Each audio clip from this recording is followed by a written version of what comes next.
Bonjour à tous, bienvenue dans ce journal. Voici tout de suite les titres que nous allons développer dans cette édition. Le premier tour de l'élection présidentielle a livré son verdict. Dans le Val d'Oise, Emmanuel Macron a été le candidat favori des électeurs. Il devance Jean-Luc Mélenchon. La surprise de ce vote qui arrive en seconde place. François Fillon est troisième, Marine Le Pen quatrième. Tous les résultats dans un instant. Et puis également dans ce journal spécial présidentiel, toutes les réactions des politiques valdoisiens à la suite de ce premier tour.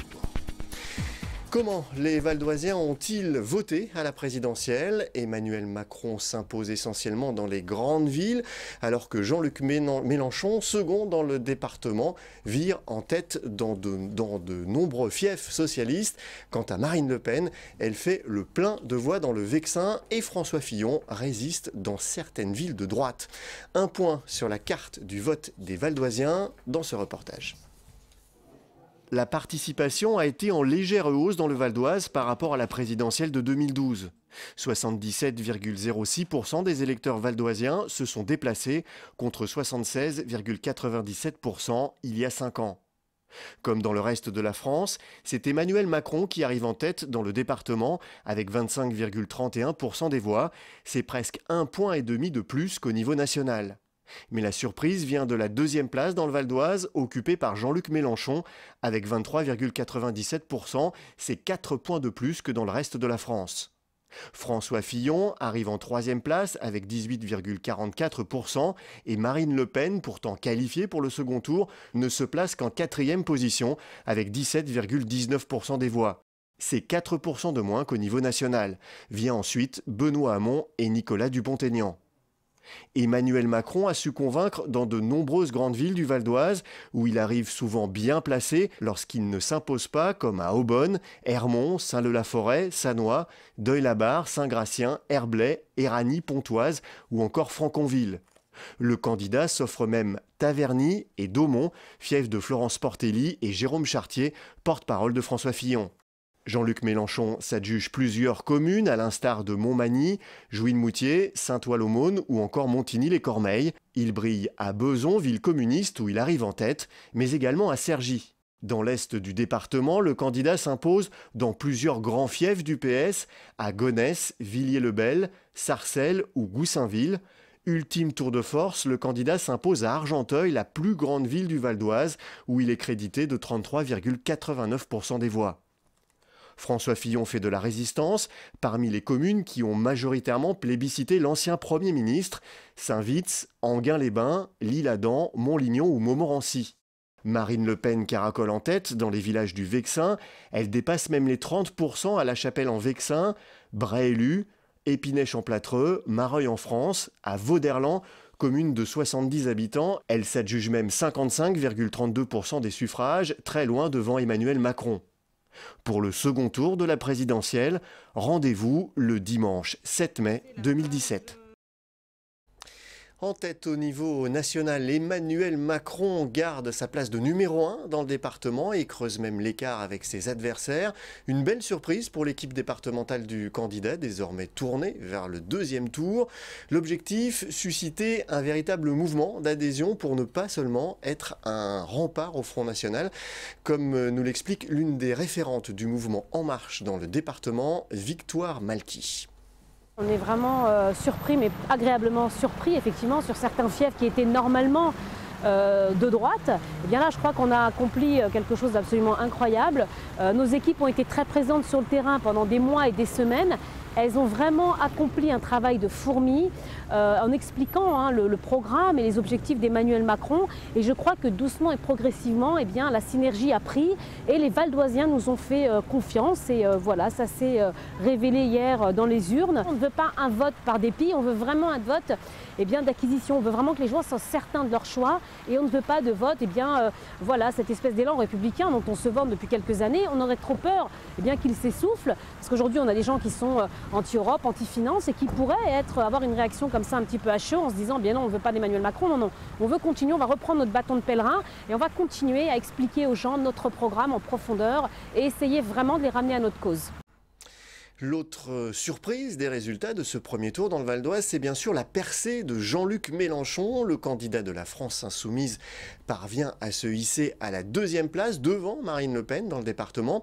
Mais le candidat n'est pas qualifié pour le second tour au niveau national. C'est donc un sentiment partagé qui domine auprès de ses soutiens, à l'image de Jean-Michel Ruiz, le patron du PCF 95, qui appelle désormais à faire barrage au Front National. Déçu au niveau national que Jean-Luc Mélenchon ne soit pas au second tour. De voir au second tour deux candidats qui vont défendre l'austérité, qui vont continuer cette austérité que nous subissons, nous, depuis 30 ans, tous les salariés, tous les travailleurs, tous les citoyens de ce pays, la grande majorité des citoyens de ce pays. Voir Marine Le Pen, celle qui prône la haine, l'exclusion, la division entre les gens au second tour, pour moi ça me donne quasiment la nausée. De voir d'un autre côté le banquier, l'homme de l'argent, l'homme des affaires au second tour, ça ne m'arrange pas non plus et c'est évident que ça met une situation délicate pour ce second tour. Moi j'ai des adversaires en politique et j'ai un ennemi, et l'ennemi c'est le Front National. Donc pour moi, il faut faire barrage au Front National. Ce n'est pas donner un blanc-seing à Macron, au contraire. C'est quelqu'un qu'on combattra dans la rue. Dès le 1er mai, on sera dans la rue pour dire qu'on ne veut pas ça. Avant qu'il soit élu, pour déjà dire que la politique qu'il veut mettre en place, ce n'est pas celle qu'on veut.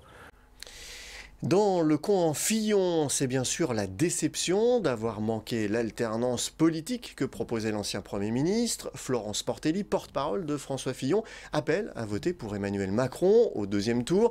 Mais les Républicains se projettent déjà dans les législatives à venir, des législatives qu'ils pensent pouvoir gagner.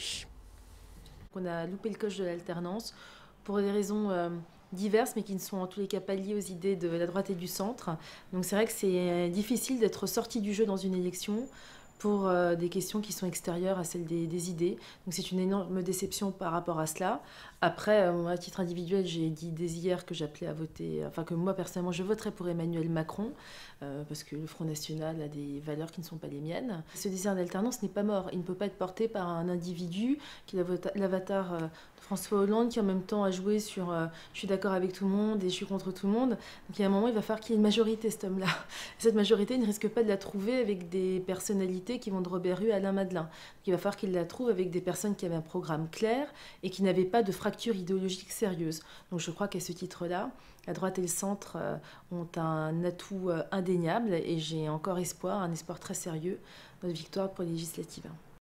Dans le Val d'Oise, Marine Le Pen fait un moins bon score et termine à la 4e place derrière François Fillon. Pas de quoi entamer la joie et la confiance de son équipe. Pour son secrétaire départemental, sa candidate a toutes ses chances face à Emmanuel Macron. Il mise sur les abstentionnistes et croit en un important report de voix des candidats perdants. On écoute Michael Salah, le patron du FN 95.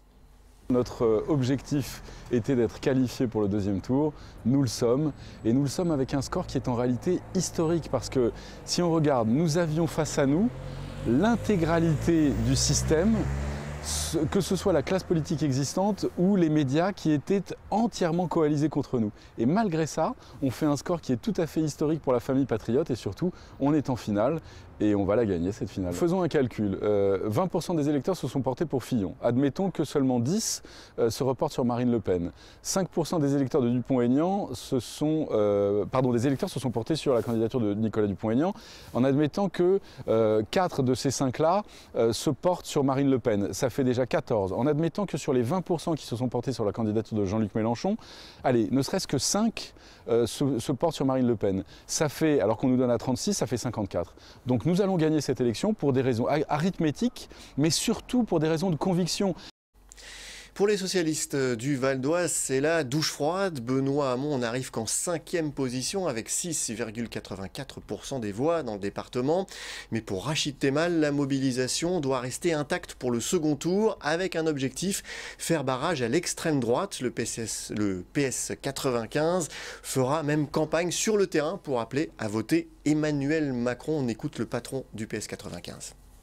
Nous sommes évidemment déçus par le score et même s'il y a un projet, un bon candidat et un projet qui porte des éléments d'avenir. Je demande aux militants, sympathisants qui ont fait campagne pour Benoît Hamon et puis aussi à l'ensemble de l'Oisien de ne pas repartir en campagne parce que nous avons 15 jours pour réaffirmer nos valeurs républicaines, réaffirmer notre combat contre l'extrême droite et voter pour Emmanuel Macron. le Parti socialiste sera dès ce week-end sur le terrain avec une grande campagne contre le Front National, une campagne pour la République qui dira évidemment qu'on vote pour Emmanuel Macron. Et nous serons partout dans France, notamment dans le Val d'Oise, avec un tract, des affiches. Et donc c'est pour ça que dès hier soir, dès l'annonce des résultats, j'ai annoncé publiquement que je voterai pour la République, je vote contre l'extrême droite et donc je vote pour Emmanuel Macron. Voilà, ce journal est terminé. Je vous en rappelle le principal titre.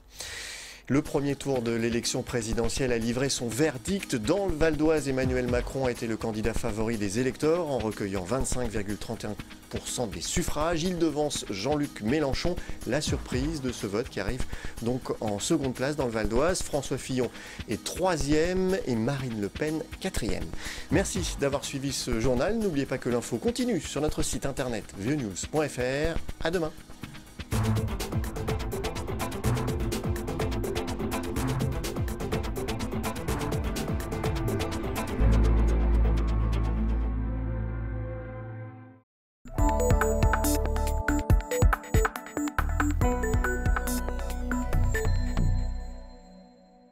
On a fait un maxi crêpe avec une base d'œufs durs, tomates, concombres et thon.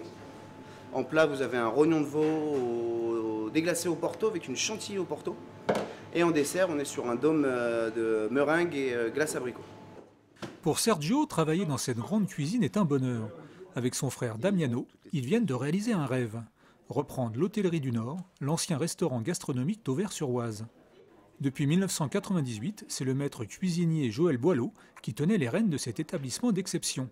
En 2016, il décide de passer le relais au frère Pastoressa. On n'aurait jamais imaginé reprendre un tel restaurant. C'était juste inimaginable pour nous de passer derrière M. Boileau et dans le sens où on n'aurait jamais imaginé avec Sergio de venir un jour et dire « Allez, on se la raconte, on achète l'Hôtellerie du Nord ». C'est juste impossible, quoi. Avant de s'offrir leur nouveau restaurant rebaptisé le Relais des Peintres, Sergio et Damiano travaillaient ici, à quelques dizaines de mètres, au chemin des Peintres.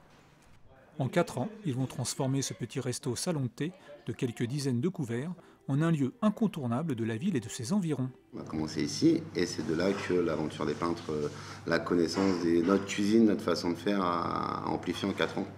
Et c'est là que M. Boileau, justement, a dit voilà, aujourd'hui, il y a un restaurant qui fonctionne bien sur Auvers, c'est le chemin des Peintres. Et c'est pour ça que je pense que la démarche a été dans ce sens-là, où il est venu nous chercher pour pas qu'on parte d'Auvers, parce qu'aujourd'hui, à Auvers, on était reconnu par rapport à notre cuisine, quoi. Pour les deux frères, changer de lieu ne changera pas leur manière de concevoir leur cuisine.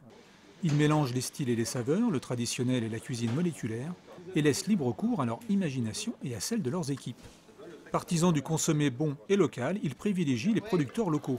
J'ai d'autres fournisseurs, mais notre matière brute, en fait, on peut parler des œufs de la ferme, les légumes, le canard.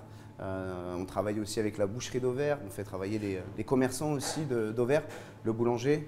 Et oui, c'est normal de faire travailler tout le monde et que tout le monde puisse avancer dans le même sens.